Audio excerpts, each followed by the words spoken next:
मीराबाई के ताऊ जी के बेटा थे, उनका नाम था जयमल। क्या नाम था? तो राव दूधा जी के बाद उनके पुत्र की भी मृत्यु के बाद जयमल राजा जो थे उनको मेड़ता का राजा बना दिया गया। जिन मीराबाई की बातें सुनकर के आज के लोग भक्त बन जाते हैं, सोचो मीराबाई के समय में उनके संग रहने वाले भक्त नहीं बने होंगे। मीराबाई की कृपा से जयमल के अंदर भी भक्ति आ गई थी। एक बात हम बहुत स्पष्ट रूप से कह दें आपसे, अगर आप स्वीकार करें तो, ठाकुर जी वैसे तो अपने सारे भक्तों से प्रसन्न रहते हैं, पर दो भक्तों से विशेष प्रसन्न होते हैं। पहला वो जो बहुत धन होने के बाद भी, बहुत संपन्न होने के बाद भी, बहुत व्यवस्था और बहुत योग्य कुल में होने के बाद भी ठाकुर जी की भक्ति के आगे सब नतमस्तक कर देता है, उससे बहुत प्रसन्न रहते हैं। और दूसरा, जो कुछ ना होने के बाद भी, कोई व्यवस्था ना होने के बाद भी, श्रेष्ठता ना होने के बाद भी कभी ठाकुर जी से शिकायत ना करते हुए भी समर्पित रहता है। समझ में आई बात? हमारे पास दोनों में ही अव्यवस्था है। हम लोग बहुत धनवान हो जाते हैं तो सबसे पहले भूलने का काम ठाकुर जी को करते हैं। व्यक्ति खुद पूजा करता है भगवान की, लेकिन जैसे ही बहुत धनवान हो जाता है, बड़े घर में चला जाता है, महलों में रहने लग जाता है, फिर पुजारी जी रख लेता है, ठाकुर जी की सेवा पुजारी जी करेंगे। और ठाकुर जी की क्या, अब तो सब जगह ही हो गया है। माताएं भी जब बच्चे हो जाते हैं तो फिर उनके लिए एक दूसरी सेविका रखते हैं, खुद नहीं उसको उठाती घुमाती, उसकी भी सेवा करने वाली एक संग रहती है। तब भगवान सोचते तो होंगे, अरे जो मेरी क्या सेवा करेंगे, अपने खुद के बच्चे तो संभाले नहीं जा रहे इनसे, उसके लिए भी इनको कोई ना कोई सेविका चाहिए, हमारी क्या सेवा। तो बहुत धनवान होने पर, बहुत संपन्न होने पर भी हमसे भक्ति छूट जाती है, और बिल्कुल निर्धन हो जाने पर, बिल्कुल अव्यवस्थित हो जाने पर भी हम बहाने या फिर कहें शिकायत करते हैं, ठाकुर जी आपने हमको संपन्न बनाया नहीं, हम कैसे करें, आपने हमको दिया ही नहीं है तो हम कहां से अर्पित कर रहे हैं।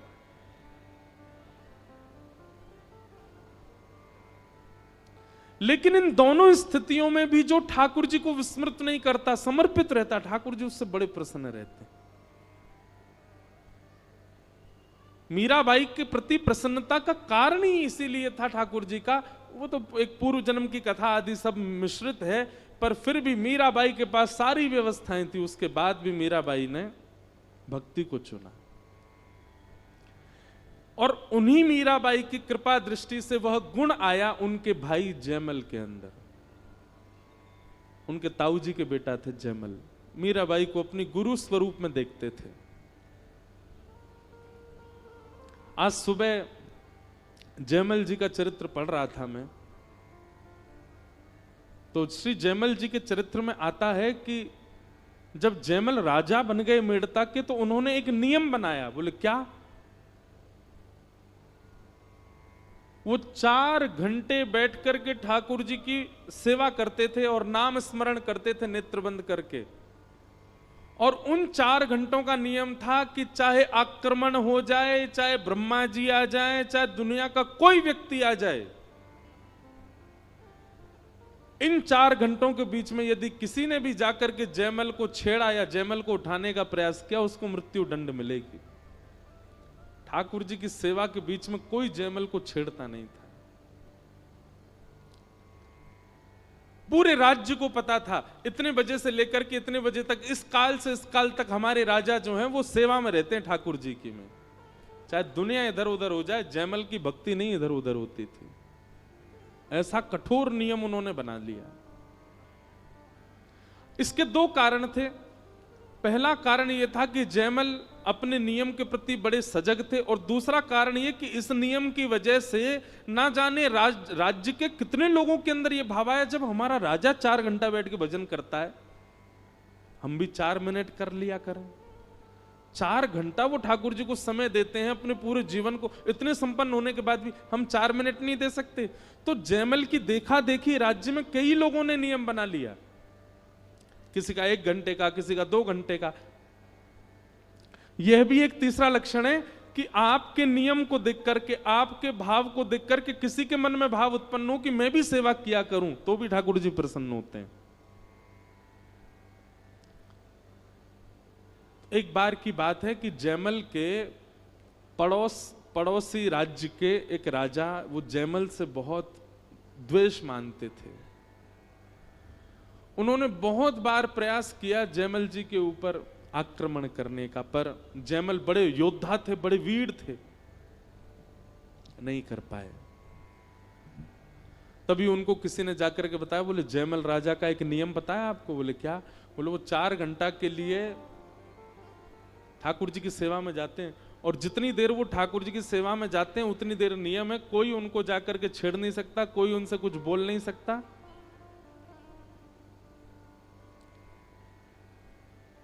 अगर हम लोग उस काल में चढ़ाई कर दें मेड़ता पर, तो हम विजय प्राप्त कर सकते हैं, क्योंकि सेना भी बिना राजा की आज्ञा के तो आक्रमण करेगी नहीं। तो हम लोग पूरे मेड़ता को घेर करके चढ़ाई कर देंगे। तो पड़ोसी राजा ने कहा ये उचित समय है, और उन्होंने अर्धरात्रि में ही पूरी सेना इकट्ठी करके मेड़ता पर चढ़ाई कर दी। और मेड़ता ठीक उस समय पहुंचे जिस समय जयमल अपने भजन में बैठ गए थे, और सामान्य सेना नहीं थी। वर्णन आता है, बोले इतनी सेना लेकर के गए, इतनी सेना लेकर के गए कि पूरा मेड़ता चारों ओर से घेर लिया। इतने मेड़ता में जन नहीं रहते थे जितनी सेना ने आकर के मेड़ता को घेरा।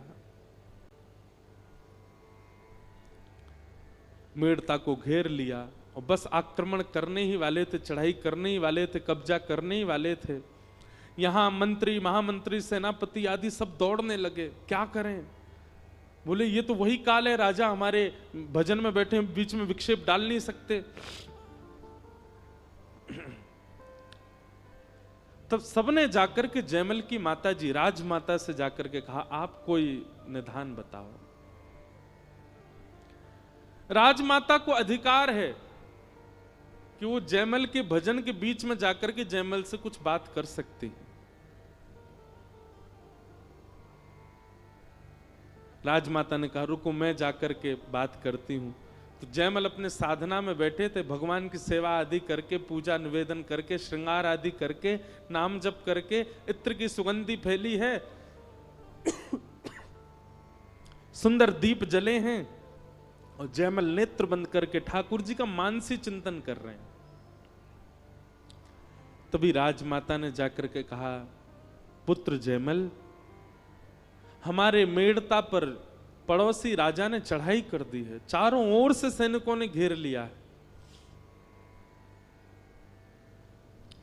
तुम्हारी आज्ञा के बिना हम कुछ कर नहीं पाएंगे। तुम्हारी साधना ना छूटे, तुम्हारा भजन ना छूटे, ये हमारा प्रयास है, पर कुछ तो आज्ञा करो। अरे कुछ नहीं तो केवल आक्रमण ही बोल दो, मंत्री, सेनापति, महामंत्री सब संभाल लेंगे। जयमल जी ने बाकी बात तो नहीं सुनी, केवल इतना सुना कि मेड़ता को पड़ोसी राजा ने घेर लिया है।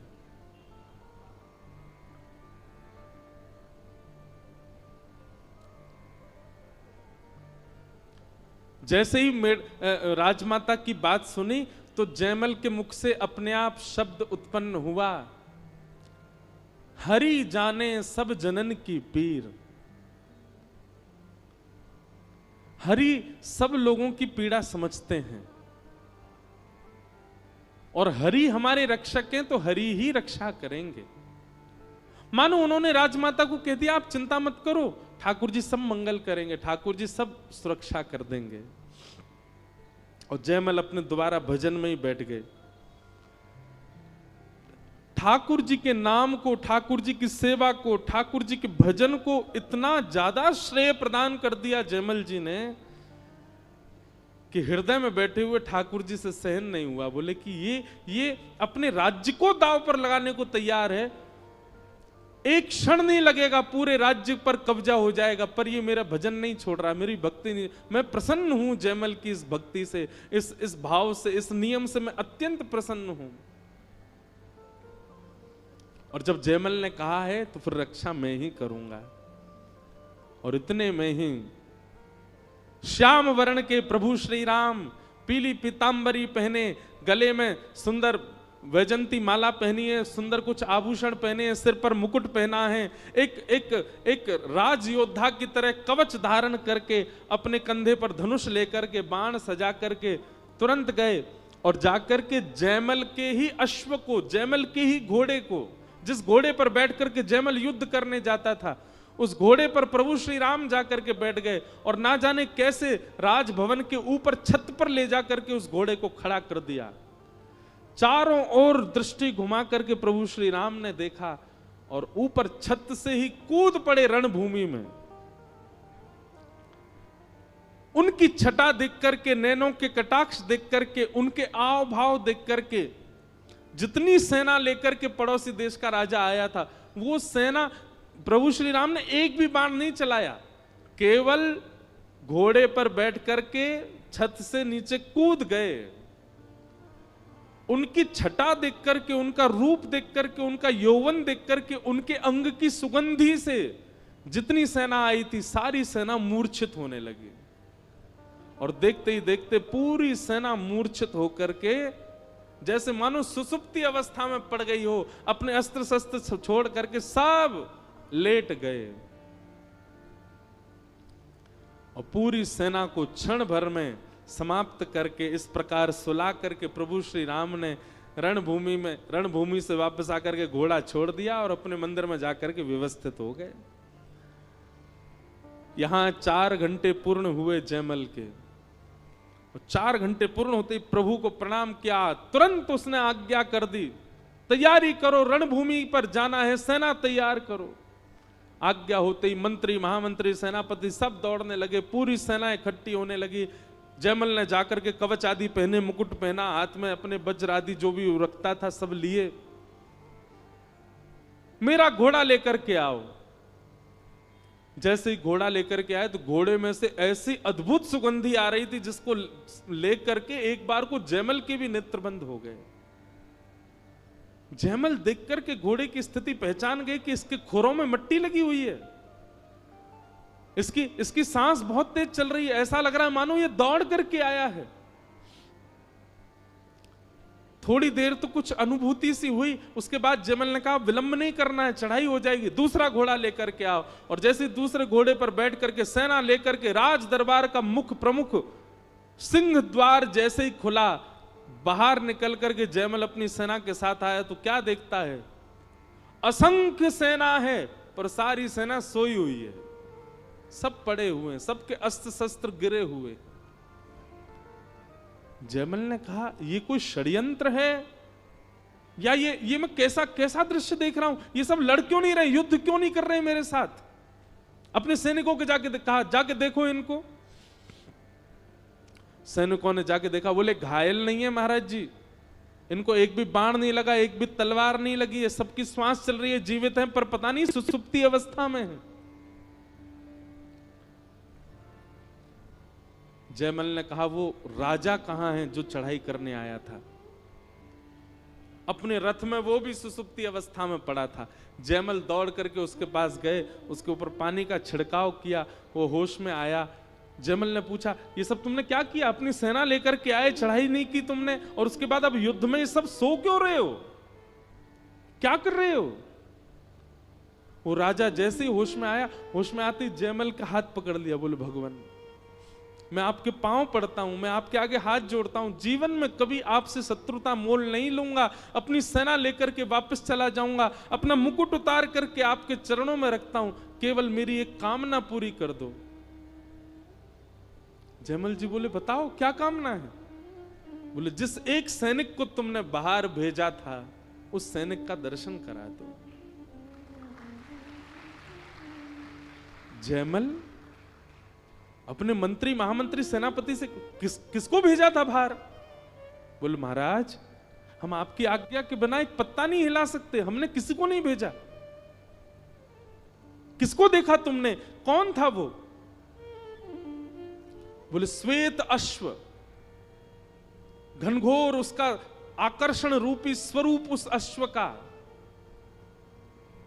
उसके ऊपर नील वर्ण का वो योद्धा कवच पहन करके, हाथ में धनुष बाण लेकर के, तुम्हारी छत से ही अश्व कूदा दिया उसने। हम तो वही देख करके हैरान रह गए, इतनी ऊंचाई से अश्व से कैसे कूद सकता है कोई?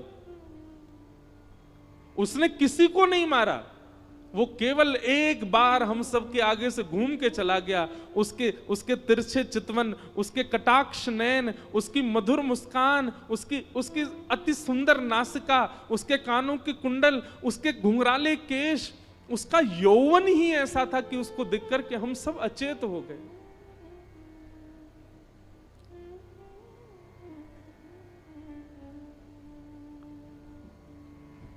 एक बहुत सुंदर, मुझे अब ये याद आ जाते हैं पद, इसलिए क्षमा करना। सरस माधुरी जी का एक पद है, ठाकुर जी कैसे हैं? बिहारी तेरे चितवन काम कटारी, बिहारी तेरे चितवन काम कटारी। बंधुओं, नेत्र बंद करके दर्शन करो। श्याम वर्ण के ठाकुर जी, पीली धोती पहनी है, बिल्कुल बिल्कुल योद्धा की तरह तैयार हुए हैं। नन्हे से ठाकुर जी हैं, कवच पहन करके, धनुष बाण हाथ में लेकर के, अपने कटाक्ष नेत्रों से केवल दृष्टि घुमा रहे हैं। उनकी दृष्टि घुमाने मात्र से जिस पर दृष्टि पड़ती है वही घायल हो रहा है। बिहारी तेरे चितवन काम कटारी, बिहारी तेरे चितवन काम कटारी। हाँ, बिहारी तेरे चितवन काम कटारी, बिहारी तेरे चितवन काम कटारी। ओ बिहारी तेरे चितवन काम कटारी, बिहारी तेरे चितवन काम कटारी। भाल ही चुभ रही हाय पिय, भाल ही चुभ रही हाय पिय, निकसत नाही निकारी, निकसत नाही निकारी। क्या कह रहे हैं? बोले नेत्रों से जब ठाकुर जी देखते हैं तो ऐसा लगता किसी ने भाला मार दिया हो हमारे चित्त में, और ऐसा वैसा भाला नहीं, सामान्य भाला तो निकाल दिया जा सकता है, पर ये ऐसा भाला मारा है कि वो निकल ही नहीं रहा है। भाल ही चुभ रही हाय पिय, भाल ही चुभ रही हाय पिय, निकसत नाही निकारी, निकसत नाही निकारी। बिहारी तेरे चितवन काम कटारी, बिहारी तेरे चितवन काम कटारी। हे बिहारी तेरे चितवन काम कटारी, बिहारी तेरे चितवन काम कटारी। वो राजा वर्णन कर रहा है, मुस्कन मंद मयान श्रीमुख सो, मुस्कन मंद मयान श्रीमुख सो, हंस हंस ऐसी मारी, हंस हंस ऐसी मारी। हे घूमत हूँ मैं, घायल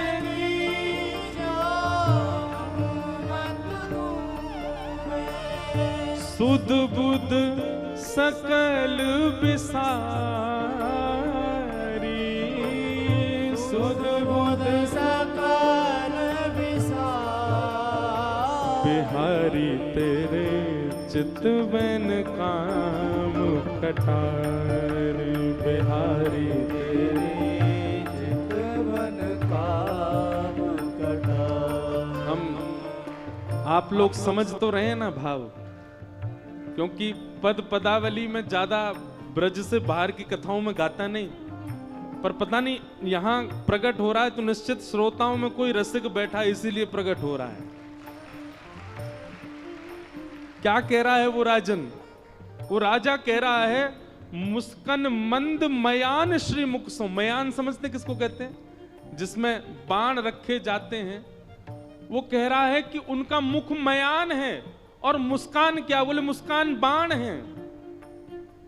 मुस्कन मंद मयान श्री मुख सो, हंसी हंसी ऐसी मारी। अपनी मुस्कान रूपी बाण मार रहे थे मुझ पे। बोले उससे क्या हुआ? बोले घायल कीजियों घूमत हूं मैं, जैसे कोई घायल घूमता है ऐसे घूम रहा हूं मैं। सुध बुध सकल बिसारी। और फिर क्या कह रहे हैं? आहा, लोट पोट भई लगे चोट को, लोट पोट भई लगे चोट को, लोट पोट भई लगे चोट के, लोट पोट भई लगे चोट को, कस के घाव करारी, कस के घाव करारी, हाँ कस के घाव करारी, कस के घाव करारी। राजा कह रहा है, बोले जैसे किसी को घाव हो जाता है तो वो घाव की पीड़ा के मारे इधर लौटता है उधर पोटता है और बेचैन रहता है, वैसी स्थिति मेरी हो गई है। अब तो केवल एक ही आशा है जयमल, क्या? सरस माधुरी लाल बेदर्दी, सरस माधुरी लाल बेदर्दी, लीजे खबर हमारी, लीजे खबर हमारी, बिहारी तेरी चितवन काम कटारे, बिहारी तेरी चितवन काम कटारे, बिहारी तेरी चितवन काम कटारे, बिहारी तेरी चितवन काम कटारे, बिहारी तेरी चितवन काम कटारे, बिहारी तेरी चितवन काम कटारे। वाह! ये पद इस प्रसंग का नहीं है, लेकिन वही बात है कि मैंने कल भी कहा था ना, कथा में भाव श्रोताओं से प्रकट होते हैं।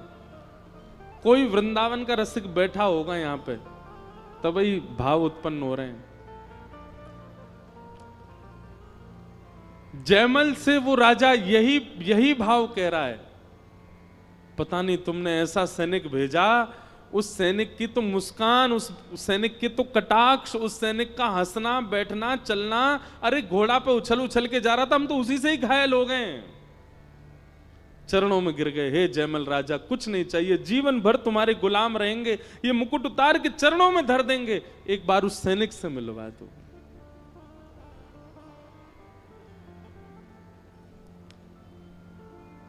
जयमल के नेत्र सजल हो गए और वो कड़ी से कड़ी जोड़ने लगा। मैं साधना में बैठा हूं, मेरी आज्ञा के बिना कुछ हो नहीं सकता, राजमाता ने आकर के मुझको कहा कि चढ़ाई हो गई है, तब मैंने कहा हरि रक्षा करेंगे। कहीं ऐसा तो नहीं हरि ने ही रक्षा की हो। और तभी उसने मन में विचार किया कि मेरे घोड़े में से एक अद्भुत सुगंध ही आ रही थी। उस घोड़े के पैरों में मिट्टी लगी थी, वो घोड़ा हाँफ रहा था। शायद ठाकुर जी उस घोड़े पर बैठ करके गए हों।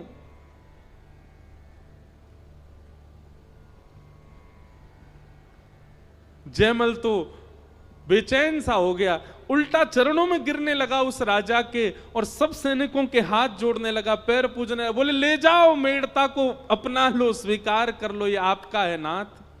वो राजा बोले ऐसा क्यों कह रहे हैं आप? बोले अरे भगवान, वो कोई सैनिक नहीं आया था, वो कोई सामान्य व्यक्ति नहीं था, साक्षात जगत नियंता जगदाधार त्रिलोकीनाथ प्रभु श्री राम ही आए थे। मैं तो भजन करता हूं 4 घंटे, मैं तो साधना करता हूं, पर कभी प्रत्यक्ष नहीं देख पाया। धन्य हैं आप लोग जो आपने उनका प्रत्यक्ष दर्शन किया।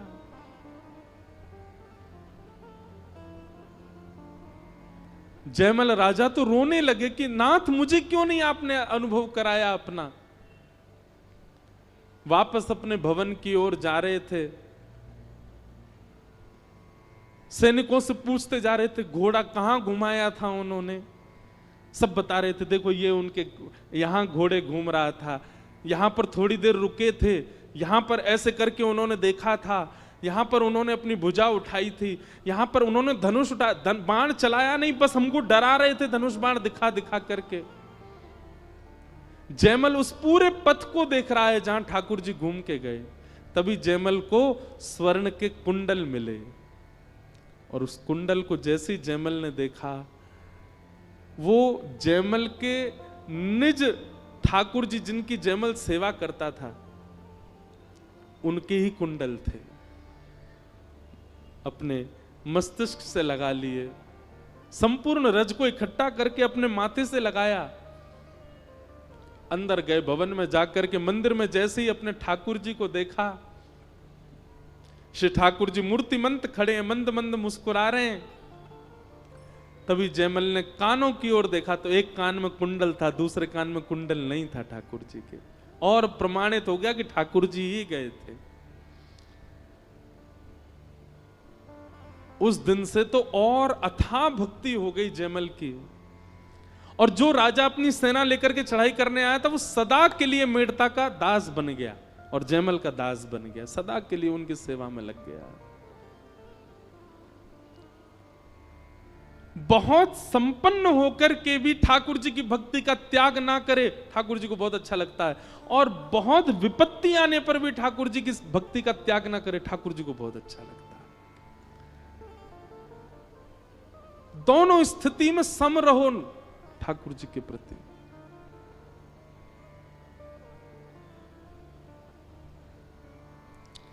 फिर एक कथा और आती है जयमल राजा की कि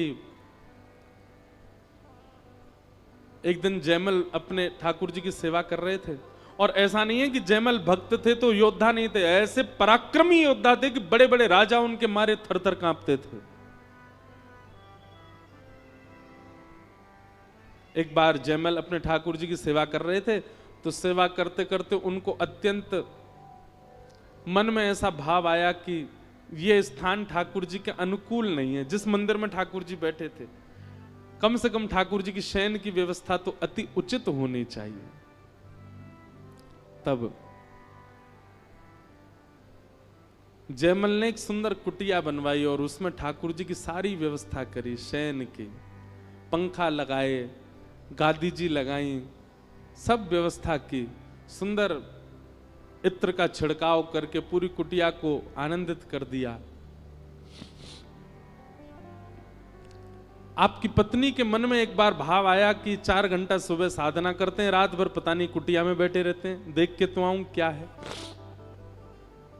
जयमल ठाकुर जी को शयन करा करके अच्छा, जयमल के ठाकुर जी रहते मंदिर में ही थे, कुटिया केवल उसने भाव के लिए बनवाई थी कि ठाकुर जी रात में जब आपको शयन करना हुआ करे तो आप कुटिया में आ जाया करो।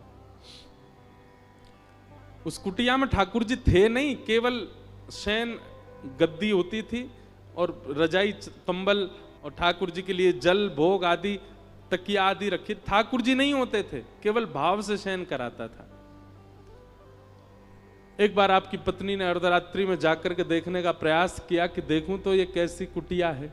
भीतर झांक करके देखा तो उस कुटिया में सेज पर जो पलंग लगाया था, प्रत्यक्ष प्रभु श्री राम और श्री जानकी जी उस पर पौड़े हुए थे, प्रत्यक्ष। आप तुरंत घबरा गईं और दौड़ करके गईं और जयमल जी के पास जाकर के प्रणाम किया। बोले कि वो कुटिया में तो श्याम वर्ण के ठाकुर जी और गौर वर्णा श्री सीता जी पौड़ी हुई हैं, और वो कोई मूर्ति नहीं है, वो प्रत्यक्ष पौड़े हुए हैं। जयमल के नेत्र सजल हो गए। बोले मैंने तो कुटिया बनवाई थी कि ठाकुर जी आपका मन हुआ करे तो आप, पर ठाकुर जी ने उसको स्वीकार कर लिया। बंधुओं,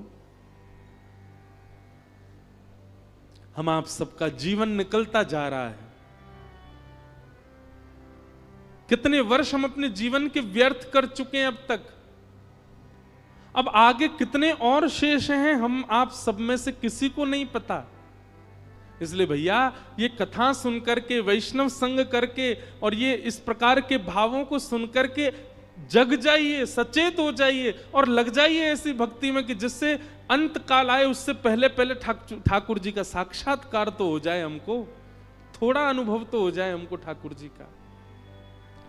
संसार के प्रपंचों में लगे रहने से कुछ नहीं मिलने वाला है, केवल कुछ दिन का सुख मिलेगा, बाद में दुखी होना ही पड़ेगा। लेकिन कहीं ऐसी स्थिति में आ गए कि प्राण निकलने को हो गए तो फिर कुछ नहीं कर पाओगे। इसलिए अभी समय है, लग जाइए ठाकुर जी के भाव में और कर लीजिए वो अनुभव जो मीराबाई ने किया है, जो जयमल ने किया है, जो सूरदास ने किया है, जो कुम्मनदास ने किया है, जो गोविंद स्वामी ने किया है। उस अनुभव से और उस अनुभव तक पहुंचाने का एक ही मार्ग है हमारे पास, श्रीमद् भागवत की कथा। यह भागवत की कथा उस अनुभव की स्थिति में निश्चित पहुंचा देगी।